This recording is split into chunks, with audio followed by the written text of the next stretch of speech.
দর্শক, Metrocem to the পয়েন্টে আপনাদের সবাইকে আমন্ত্রণ জানাচ্ছি। আমি রাহুল রায়। আজকে আমাদের বিষয় বিএনপির 46। নিশ্চয়ই বুঝতে পেরেছেন 1978 সালের এই দিনে যাত্রা শুরু করেছিল এই দলটি প্রয়াত রাষ্ট্রপতি জিয়াউর রহমানের হাত ধরে। তিনি প্রতিষ্ঠা করেছিলেন এই দলের। এই দীর্ঘ 46 বছরে বিএনপির যে পথ চলা, সেই গল্প আমরা শুনব। আমাদের সঙ্গে যথারীতি অতিথিরাও আছেন। আমাদের সঙ্গে রয়েছেন সিনিয়র সাংবাদিক আবু সাইদ খান এবং আমাদের সঙ্গে রয়েছেন ডক্টর আ.ন.ম এহসানুল হক মিলন, চেয়ারম্যান এডুকেশন রিফর্ম ইনিশিয়েটিভ এবং সাবেক শিক্ষামন্ত্রী। আপনাদের দুজনকেই আমন্ত্রণ জানাচ্ছি। আমি যদি আবু সাইদ খানের কাছে যাই, যেটি বলছিলাম যে এবং আজকে আমাদের বিষয় বিএনপির 46। এই যে বিএনপির 46তম প্রতিষ্ঠাবার্ষিকী, আমরা দেখেছি যে বেশ কয়েকবার তারা ক্ষমতায় ছিল এবং বেশ অনেকগুলো বছর কিন্তু তারা অনেক স্ট্রাগল করেছে এবং শেষ পর্যন্ত যখন আওয়ামী সরকারের পতন হয়েছে, এখন কিন্তু বিএনপি আবার উজ্জীবিত এবং চাঙা। কিন্তু এই যে 45 বছর 46 বছরের পথ চলা কেমন ছিল বিএনপির? না, সবসময় কুসংস্কার ছিল না। যদিও জিয়াউর রহমান ক্ষমতায় থাকাকালীনই বিএনপি জন্ম হয়েছিল, প্রতিষ্ঠিত হয়েছিল, তবে ব্যাপক জনপ্রিয়তা পেয়েছিল। বিএনপি ব্যাপক মানুষের সমর্থন পেয়েছিল। তারপরে বিএনপি একসময় হোঁচট খেলো, জিয়াউর রহমানের মৃত্যুর মধ্য দিয়ে হোঁচট খেলো। তো অনেকের ধারণা ছিল যে ক্ষমতায় থেকে জন্ম নেওয়া বিএনপি হয়তোবা দাঁড়াতে পারবে কিনা, এ ব্যাপারে সংশয় ছিল। কিন্তু খালেদা জিয়ার নেতৃত্বে বিএনপি ঘুরে দাঁড়িয়েছিল এবং স্বৈরাচারী, এখন আর কাকে স্বৈরাচারী বলতে চাই না, তো এরশাদ আমলে তো যে 3 জোটের আন্দোলন হয়েছিল, বিএনপি সেই আন্দোলনের অন্যতম শরিক এবং বেগম খালেদা জিয়ার নেতৃত্বে বিএনপি ঘুরে দাঁড়িয়েছিল এবং ব্যাপকভাবে তরুণ সমাজকে আকৃষ্ট করতে পেরেছিল, যার পরিণতিতে আমরা বলতে পারি যে এরশাদের পতনের পর 1991 সালে যে নির্বাচন হয়, বিএনপি সেই নির্বাচনে জয়লাভ করে এবং তখন বিএনপির শাসনটা ছিল আমার মনে হয় একটু বিরল শাসন। সেখানে বিএনপি অনেক দক্ষতার সঙ্গে, সততার সঙ্গে দায়িত্ব পালন করেছে। পরবর্তীতে 2001 সালে বিএনপি আবার ক্ষমতায় আসে।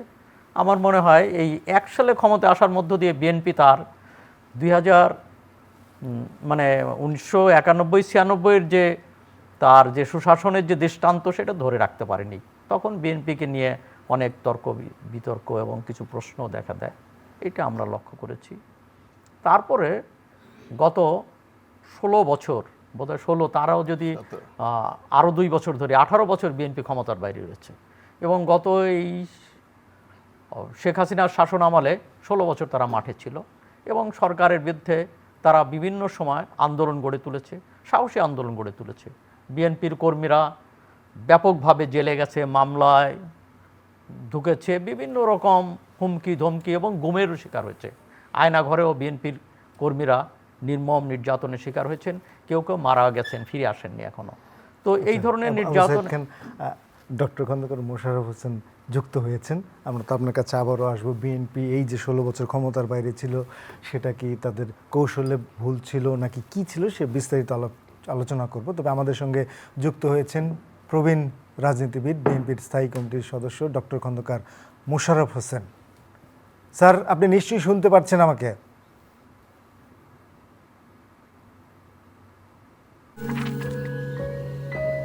প্রতিদিন এমন ছোট ছোট মুহূর্তগুলো তৈরি করে জীবনের গল্প। Hatil, live and relieve.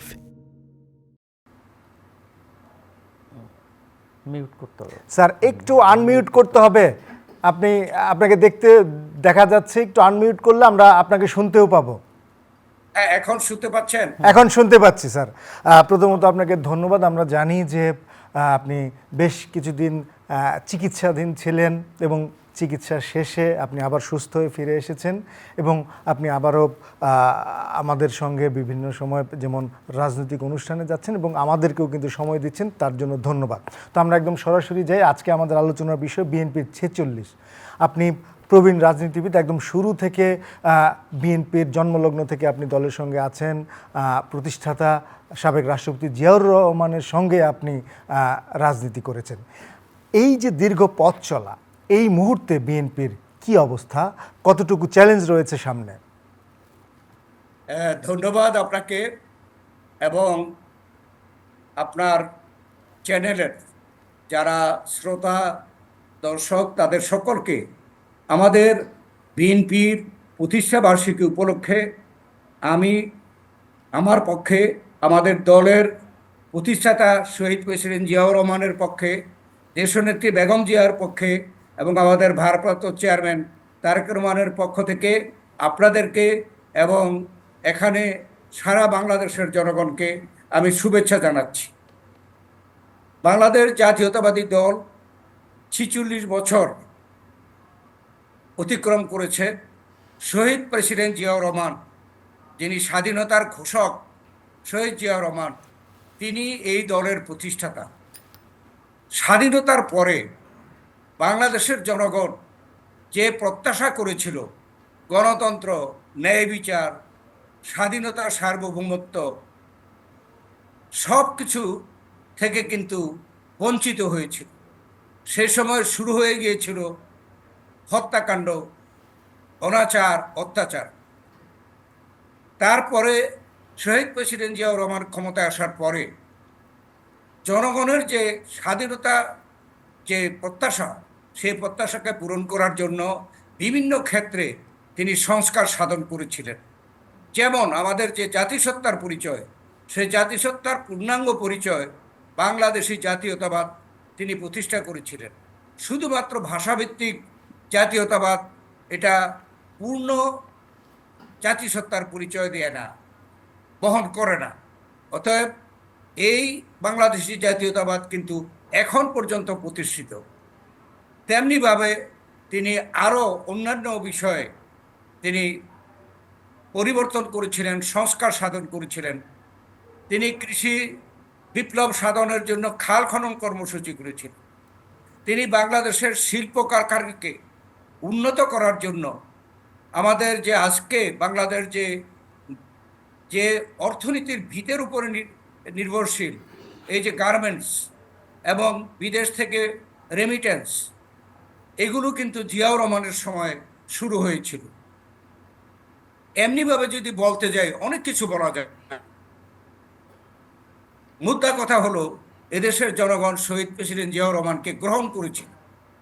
তিনি গ্রামে গঞ্জে জনগণের কাছে গিয়ে জনগণের সমস্যাকে শুনে সে সমাধান করার জন্য পদক্ষেপ নিয়েছিলেন।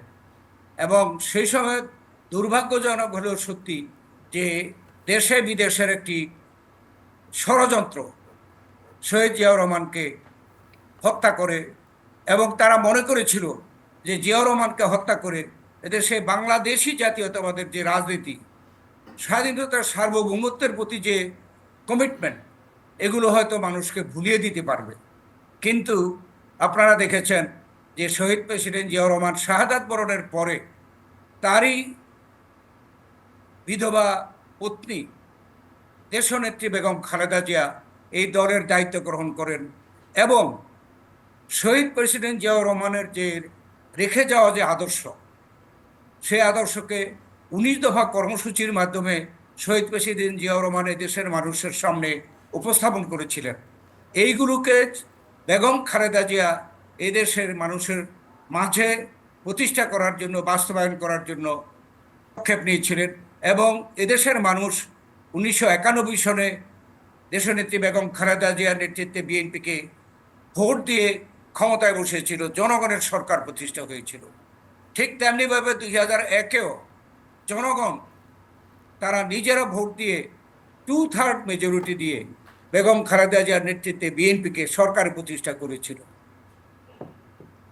যে তত্ত্বাবধায়ক সরকার প্রথা আমরা প্রচলন করেছিলাম, তাতে কিন্তু একবার বিএনপি, একবার আওয়ামী লীগ, একবার বিএনপি এইভাবে ক্ষমতায় এসেছিল। কিন্তু যারা 5ই আগস্টে পতন হলো, পদত্যাগ করলো যে প্রধানমন্ত্রী, দেশ থেকে পালিয়ে গেল, তারা কিন্তু বাংলাদেশের এই যে নির্বাচনের যে প্রক্রিয়া, সেটাকে ধ্বংস করে দিয়েছে। জনগণ তাদের ভোট নিজের ইচ্ছা মতো দিতে পারে নাই। গত 16টি বছর বিএনপি এদেশে গণতন্ত্র পুনরুদ্ধারের জন্য জনগণের ভোটের অধিকার ফিরে পাওয়ার জন্য এবং জনগণের সরকার দ্বারা দেশ পরিচালিত হোক সেটার জন্য, দুর্নীতি মুক্ত করার জন্যে, ব্যাংক লুট থেকে মুক্ত হওয়ার জন্য আন্দোলন করেছে। আমাদের নেত্রী বেগম খালেদা জিয়াকে অন্যায়ভাবে জেলে প্রেরণ করা হয়েছিল। আমাদের স্যার ভারপ্রাপ্ত আবার স্যার আমরা আবার আবার আসবো আপনার কাছে সামনের যে এতটুকু শেষ করি যে হ্যাঁ স্যার আমাদের প্লিজ। নেতা কর্মী নাই যে মামলা মোকদ্দমায় পড়ে নাই, নির্যাতন হয় নাই, তবুও কিন্তু এই দল থেকে কোনো বড় নেতা, উল্লেখযোগ্য কোনো নেতা কর্মী বিএনপি ছেড়ে অন্য দলে যায় নাই। এটা হচ্ছে বিএনপির সার্থকতা। ধন্যবাদ স্যার আমরা আবারও আসবো। আমরা একটু ডক্টর এহসানুল হক মিলনের কাছে যেতে চাই। স্যার তো বলছিলেন, আবু সাইদ খান বলেছেন, কিন্তু যে বিষয়টি যে এখন বিএনপির সামনে কি চ্যালেঞ্জ আপনি মনে করছেন? ধন্যবাদ আপনাকে, ধন্যবাদ দর্শক শ্রোতা, সাইদ ভাই এবং আমার শ্রদ্ধেয় শিক্ষক ডক্টর খন্দকার মোশাররফ হোসেন স্যার। প্রথমেই আমি আমার দেশনেত্রী দেশমাতা বেগম খালেদা জিয়ার আশু রোগ মুক্ত কামনা করব এবং আমি আশা করব যে আমাদের প্রিয় নেতা জনাব তারেক রহমান আবার দেশে ফিরে নিয়ে আসবেন এবং আমাদের দায়িত্ব নিয়ে দেশকে সুচারুভাবে পরিচালনা করবেন। স্যার যে কথাগুলো বলছিলেন, স্যার ছিলেন তখন তরুণ একজন শিক্ষক ঢাকা বিশ্ববিদ্যালয়। শহীদ রাষ্ট্রপতি জিয়াউর রহমান ঢাকা বিশ্ববিদ্যালয়ের সমস্যা তথা সামগ্রিক সমস্যা নিয়ে ঢাকা বিশ্ববিদ্যালয় টিএসসিতে একটি অনুষ্ঠান করতে গিয়েছিলেন। সেই দিন এই ডক্টর খন্দকার মোশাররফ হোসেন স্যার সেদিন প্রেসিডেন্ট জিয়ার সামনে দাঁড়িয়ে উচ্চ কণ্ঠে বলেছিলেন দেশের সার্বিক সমস্যাগুলো কী, এবং সেই সাথেই প্রেসিডেন্ট জিয়া ওনাকে নিমন্ত্রণ দিয়ে দলে যোগদান করিয়ে ছাত্র বিষয় সম্পাদক বানিয়েছিলেন এবং সেই থেকে আমরা ডক্টর খন্দকার মোশাররফ হোসেন স্যারের সাথে রাজনীতি করছি। তার সুস্থতা কামনা করি, তিনি অসুস্থ হয়ে গিয়েছিলেন। উনি শহীদ রাষ্ট্রপতি জিয়া রহমানের কথাগুলো বললেন। দেখুন, ওনার যে 19 দফা কর্মসূচি, এই 19 দফা কর্মসূচি যদি আমরা সঠিকভাবে পালন করতাম বিগত সরকারগুলো, তাহলে দেশে এই অবস্থা হতো না।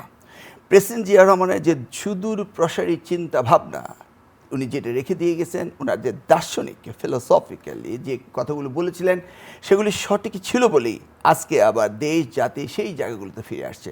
যদি আপনি বলেন স্বাধীনতা সার্বভৌমত্ব অখণ্ড রাখতে হবে, এটা ছিল ওনার 1 নম্বর। 2 নম্বরে তিনি বলেছিলেন যে সংবিধানে যে 4টি মূল মন্ত্র রয়েছে, গণতন্ত্র, জাতীয়তাবাদ, সমাজতন্ত্র, ন্যায় বিচার, এগুলি যদি সঠিক থাকতো তাহলে আজকে দেশে এই অবস্থা আসতো না। তিনি বলেছিলেন আত্মনির্ভরশীল জাতি গঠনের কথা বলছিলেন, সেটা আমরা ভুলে গিয়েছিলাম। তিনি প্রশাসনের সর্বস্তরে জনগণকে সম্পৃক্তর কথা বলেছিলেন। তিনি কৃষি উন্নয়নের কথা বলেছিলেন এবং গ্রামীণ কৃষি অর্থনীতির কথা বলছেন, যেটা ডক্টর প্রফেসর ইউনূস সাহেব আজকের দিনে বলছেন। তিনি বলেছিলেন দেশকে খাদ্যের স্বয়ংসম্পূর্ণতা আনতে হবে, যেটা আমরা করতে পারিনি, সেই সময় শহীদ রাষ্ট্রপতি জিয়া রহমান করেছিলেন। দেশে মোটা কাপড় উৎপাদন করতে হবে, সকলের জন্য নিশ্চিত করতে হবে, সেটা তিনি বলেছিলেন।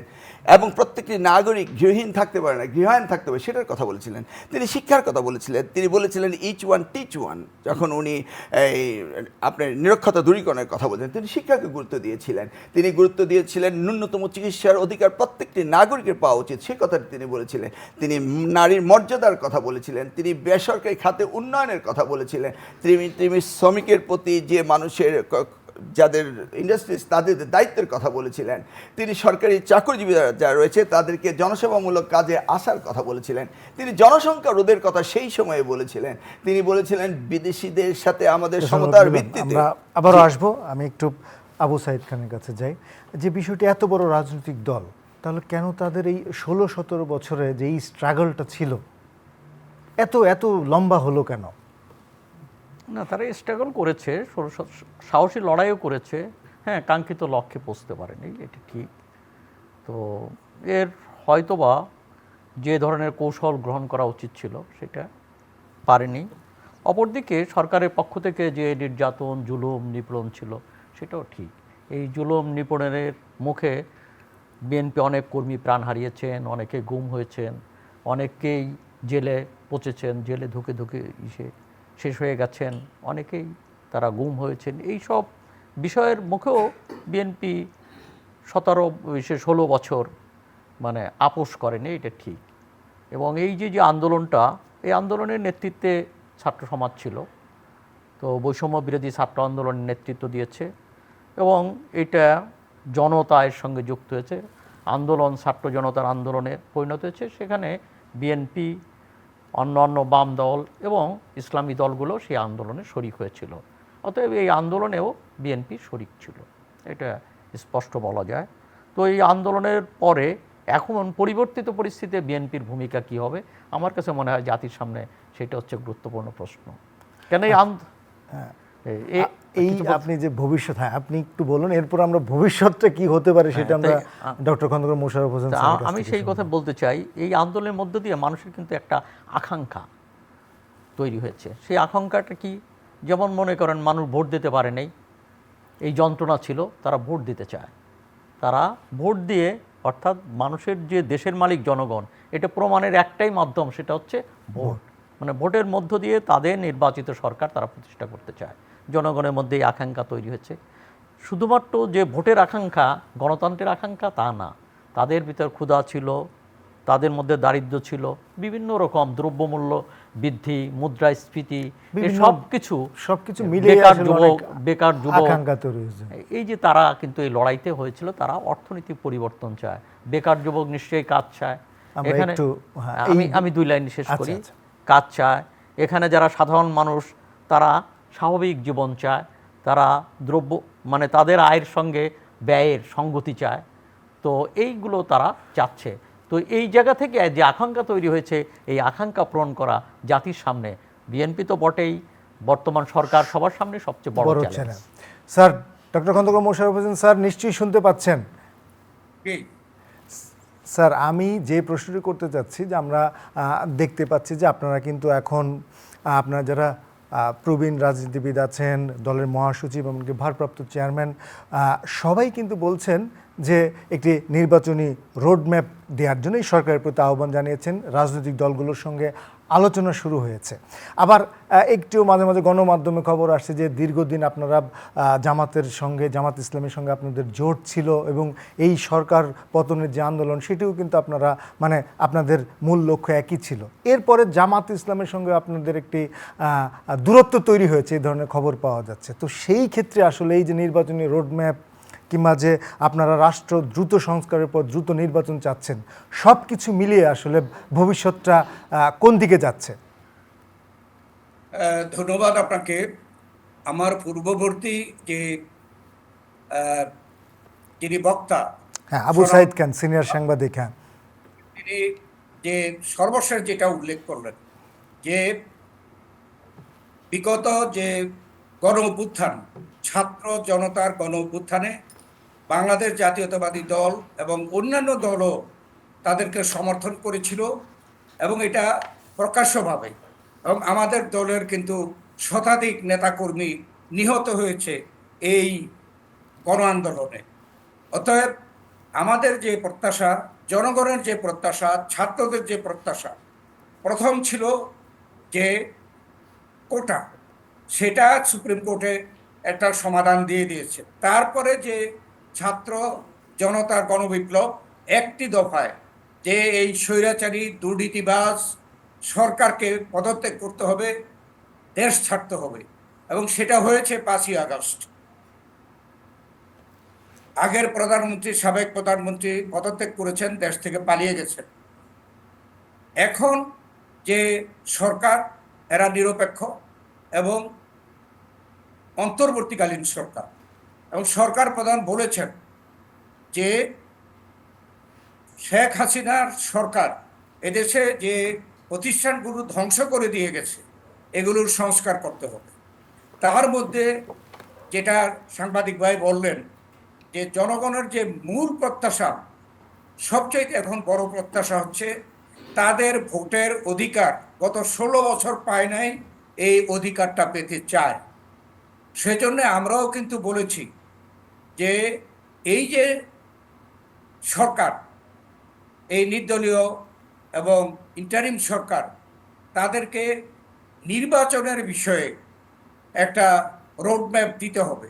নির্বাচন কমিশন পরিবর্তন এবং তার সাথে সংশ্লিষ্ট যারা, কোন দিন কিভাবে তারা পরিবর্তন করতে চায়, এবং রাজনৈতিক দলগুলো যারা গণতন্ত্রের পক্ষে, যারা ভোটের পক্ষে, তাদের মতামত প্রয়োজন, যাতে করে সবাই নির্বাচনে অংশগ্রহণ করে এবং জনগণ যাতে তাদের ইচ্ছা মতো ভোট দিতে পারে, জনগণের সংসদ প্রতিষ্ঠা করতে পারে এবং জনগণের সরকার প্রতিষ্ঠা করতে পারে।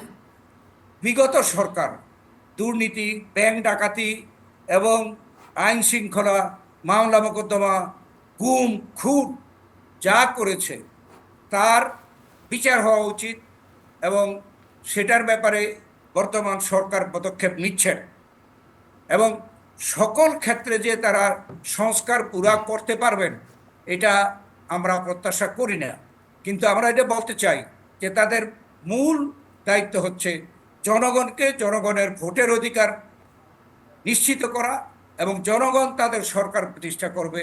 সেই সরকার যে সকল ক্ষেত্রে এই সরকার সংস্কার করতে পারবে না সেই ক্ষেত্রগুলোকে ওই জনগণের সরকার সংস্কার করে এদেশে শান্তির রাজনীতি, এদেশে গণতন্ত্রের রাজনীতি, এদেশে স্বাধীনতার সার্বভৌমত্বের রাজনীতি, এদেশে দুর্নীতিমুক্ত সমাজ প্রতিষ্ঠার জন্য তারা সচেষ্ট থাকবে, কাজ করবে।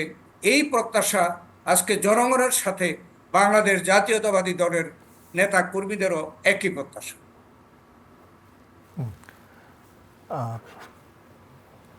আমরা মিলন ভাই একটু সংক্ষেপেই বলবেন যে এই বিষয়গুলো আসলো, আমি যেই বিষয়টি জানতে চাচ্ছি কিংবা আসলে যাদের খুব আগ্রহ রয়েছে তারা যেই বিষয়টি জানতে চাচ্ছে যে এই যে রোডম্যাপ নির্বাচন, হ্যাঁ, কবে হতে পারে এবং আসলে এখন বিএনপির জন্য মূল চ্যালেঞ্জটা কি? দেখুন, সবচেয়ে বড় চ্যালেঞ্জ শুধু বিএনপির জন্য না, স্যার যেটা বললেন, স্যার হিসেব যেটা বললেন, দেশের জন্য, সেটি হচ্ছে গণতন্ত্র। যে কারণে আমরা স্বাধীনতা পেয়েছিলাম সেই গণতন্ত্রকে অঙ্কুরেই বিনষ্ট করা হয়েছিল, সেই গণতন্ত্রকে ফিরিয়ে আনতে হবে। গণতন্ত্র ফিরিয়ে আনাটাই হচ্ছে এই ইন্টারিম গভর্নমেন্টের প্রথম কাজটি। এই প্রথম কাজটি করতে গেলে তাদেরকে সবচেয়ে বেশি যে এফোর্ট দিতে হবে সেটা হচ্ছে দর্শক, নির্বাচন। আমরা আছি আপনাদের সঙ্গে আমাদের চ্যানেলে, ডিজিটাল প্ল্যাটফর্মে, ফেসবুক, ইউটিউবে। আমাদের নির্বাচন কমিশনকে সঠিকভাবে তাদের এই কনস্টিটিউশনাল পজিশনগুলিকে সাজাতে হবে যেন এই নির্বাচন commission can act above the government during the election time.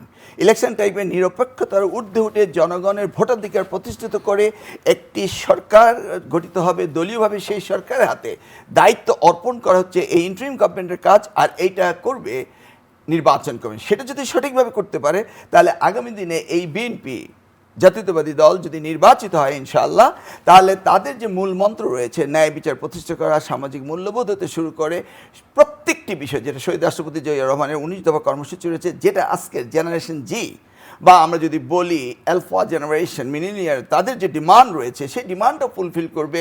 অর্থাৎ জাতি আপন ভবনে নিজ গতি পথে এগিয়ে যাবে যদি গণতন্ত্রকে সঠিকভাবে আবারও এই ইঞ্জিনটিকে চালু করে দেওয়া হয়, যেটা শহীদ রাষ্ট্রপতি জিয়া রহমান এত করেছিলেন। কিছু সংস্কার করে দ্রুত নির্বাচনটা আসলে কতটুকু সম্ভব? কিংবা হ্যাঁ, যত সম্ভব। শুনুন, interim government, there is 3 type of interim government. একটা হলো শর্ট টার্ম, একটা হলো মিড টার্ম, একটা লং টার্ম। আপনি 3 মাসের যে গভর্নমেন্টটা হয় সেটা হলো একদম শর্ট টার্ম। এখন এটা কি মিড টার্ম না লং টার্ম? লং টার্ম বলতে আমি বুঝাচ্ছি, আমরা কেয়ারটেকারের 111-এর সময় দেখেছি 2 বছর। তো একটা ইন্টারিম গভর্নমেন্ট যদি এটা 2 বছর প্রলং করে, আমরা দেখেছি অনেক জায়গায় তারা এটা খেয়ে হারিয়ে ফেলে।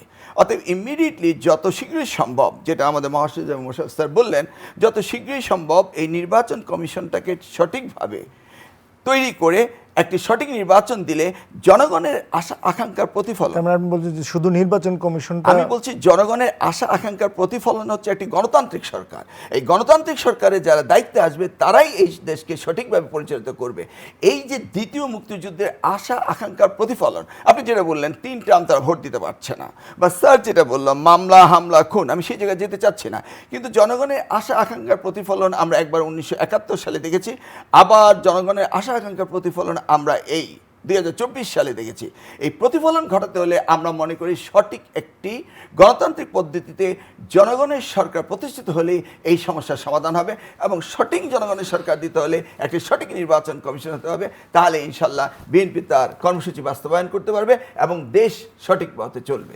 আমরা একটু আবু সাইদ খানের কাছে, যে এই যে কথা উঠেছে যে রোডম্যাপ দেয়া, দ্রুত সময়ের মধ্যে নির্বাচন, আবার একই সঙ্গে কিন্তু বিভিন্ন জায়গায় সংস্কার সেটিও করতে হচ্ছে, সেই ক্ষেত্রে আসলে আপনি কি মনে করেন যে, এবং একটি নির্বাচিত সরকারও তো আবার দরকার, সেই ক্ষেত্রে এটি কতদিন হতে পারে? না, নির্বাচন এই সরকারের অন্যতম লক্ষ্য, কিন্তু তার আগে তো অবস্থা স্বাভাবিক করা দরকার। সেটি কতদিন লাগতে পারে? আমি কিংবা সেই জায়গায় আসছি, এখনো অবস্থা কিন্তু স্বাভাবিক হয়নি। এখনো পুলিশ তার দায়িত্ব, পুলিশ ভেঙে গেছে, পুলিশ বাহিনী তো সে স্বাভাবিক অবস্থায় ফিরে আসেনি। এখনও আইন শৃঙ্খলা পরিস্থিতির ক্ষেত্রে অনেক জায়গায় অবনতি ঘটছে।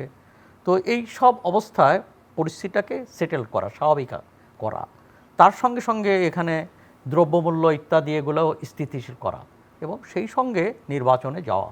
তো নির্বাচনে যাওয়ার আগে কিছু সংস্কার করতে হবে, কেননা ওই অতীতের সরকারে রেখে যাওয়া আবর্জনা সেটা সাফ করতে হবে এবং মৌলিক কিছু মানে প্রয়োজনীয় কিছু সংস্কার করতে হবে যাতে নির্বাচনটা অবাধ এবং সুষ্ঠু হয়। নির্বাচন কমিশনকে ঠিক করা এবং নির্বাচনী আইনের বিধির সেগুলো কিছু সংস্কার করতে হবে, তা না হলে দেখা যাবে যে এটা হয় না। আর একটা হচ্ছে আমাদের অভিজ্ঞতা তো ভালো না।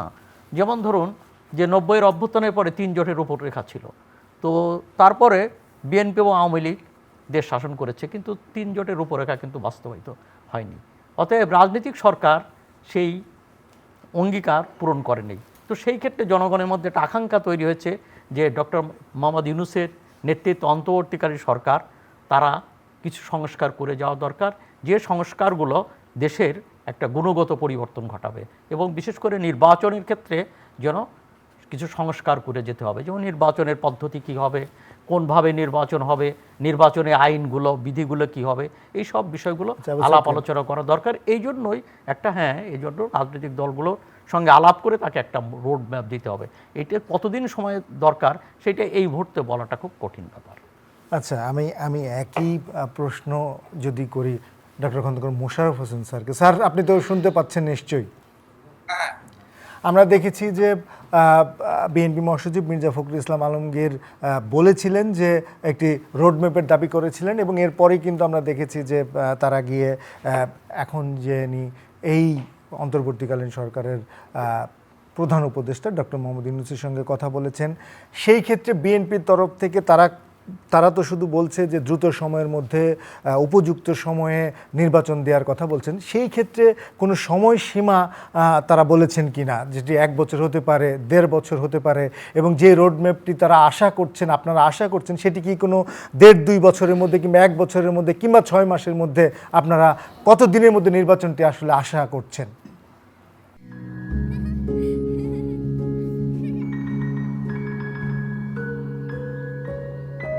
প্রতিদিন এমন ছোট ছোট মুহূর্তগুলো তৈরি করে জীবনের গল্প। Hatil, live and relive. আমরা বাংলাদেশ জাতীয়তাবাদী দল থেকে ইতিমধ্যে আপনারা শুনছেন পরিষ্কারভাবে বলা হয়েছে যে রোডম্যাপটা এই ইন্টারিম গভর্নমেন্ট দিবে। আমরা এখন পর্যন্ত এত দিনের মধ্যে করতে হবে বা এত মাসের মধ্যে করতে হবে সেটা আমরা এখনো বলিনি। কেন বলিনি? যুক্তিটা হচ্ছে যে আমরা আশা করছি যে এই ইন্টারিম গভর্নমেন্ট, অন্তর্বর্তীকালীন সরকার নিরপেক্ষভাবে আন্তরিকভাবে একটি নির্বাচন এদেশে দেওয়ার ব্যবস্থা করবে। সেটার জন্য আমরা বলছি রোডম্যাপটা দেন, দিলে পরে যারা এখানে রাজনৈতিক দল আছে, যেখানে আমাদের যে ছাত্র জনতার যে অভ্যুত্থানের সময় যারা অ্যাক্টিভিটিতে ছিল, প্রত্যেকেই কিন্তু একটা ভবিষ্যৎ দেখতে পাবে বাংলাদেশের। এটা দেখতে পেলে যে সংস্কারগুলোর কথা আমরা বলছি, সে সংস্কারগুলো এই ইন্টারিম গভর্নমেন্টের সেগুলোকে বাস্তবায়ন করতে, সংস্কার করতে বা কোনো রকমের পরিবর্তন করতে সহজ হবে। আর যদি নির্বাচন সম্পর্কে, ভবিষ্যৎ বাংলাদেশ সম্পর্কে, গণতন্ত্র সম্পর্কে, মানুষের ভোটের অধিকার সম্পর্কে যদি এই সরকার একটা পথ এখনই না দেখায়, তাহলে আমাদের সন্দেহ যে ক্ষেত্রগুলোতে সংস্কার করতে চাইবে, সেই সংস্কারগুলো এই সরকারের পক্ষে এত সহজ হবে না। আমরা শুধু পার্লামেন্ট নির্বাচনই বলছি না, সেই ইউনিয়ন কাউন্সিল থেকে শুরু করে ইতিমধ্যে কিন্তু সিটি কর্পোরেশন এবং মেয়র পদ, পৌর নির্বাচন পদ, চেয়ারম্যানের পদ এগুলো বিলুপ্ত করা হয়েছে। ইউনিয়নের চেয়ারম্যানদের পদও বিলুপ্ত করা দরকার, এবং সে আবার এই লোকাল গভর্নমেন্টের নির্বাচন থেকে শুরু করে সংসদ নির্বাচন পর্যন্ত। অতএব যদি আমরা রোডম্যাপটা না পাই তাহলে আমরা আলোচনা করতে পারি কিভাবে। আমরা সেই জন্যে চাচ্ছি না সময়টা নির্ধারণ করে দিতে, আমরা দিতে চাই না। আমরা চাই যে অন্তর্বর্তীকালীন সরকার তারা এত দুর্দিনে দায়িত্ব নিয়েছে, তারা আন্তরিকভাবে গণতন্ত্রের পক্ষে, জনগণের পক্ষে অবস্থান নেবে।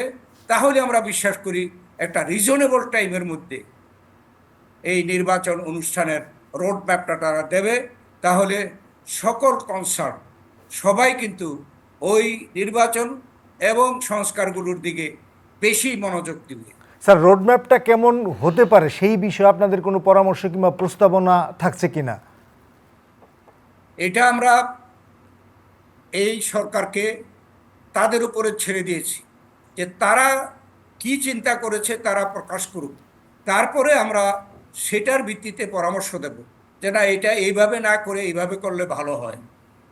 এবং আমরা বললি যে হবে সেটা এই ইন্টারিম সরকার এবং অন্যান্য রাজনৈতিক দলগুলো যারা আছেন, গণতন্ত্র চান, তাদেরও মতামত নিয়ে এটা সমাধান করতে হবে। তাই আমরা চাই যত শীঘ্র সম্ভব, এবং যত শীঘ্র সম্ভব ততই কিন্তু এই সরকারের জন্য মঙ্গল, দেশের জন্য মঙ্গল, জনগণের জন্য মঙ্গল। আর দেরি করা হলে যেভাবে নানা ধরনের ষড়যন্ত্র চলছে, এইসব ষড়যন্ত্র আবার মাথাচাড়া দিয়ে উঠতে পারে, দেশের জন্য ক্ষতি হতে পারে, জনগণের জন্য ক্ষতি হতে পারে। সেই জন্য আমরা বলছি যত শীঘ্র সম্ভব। ধন্যবাদ।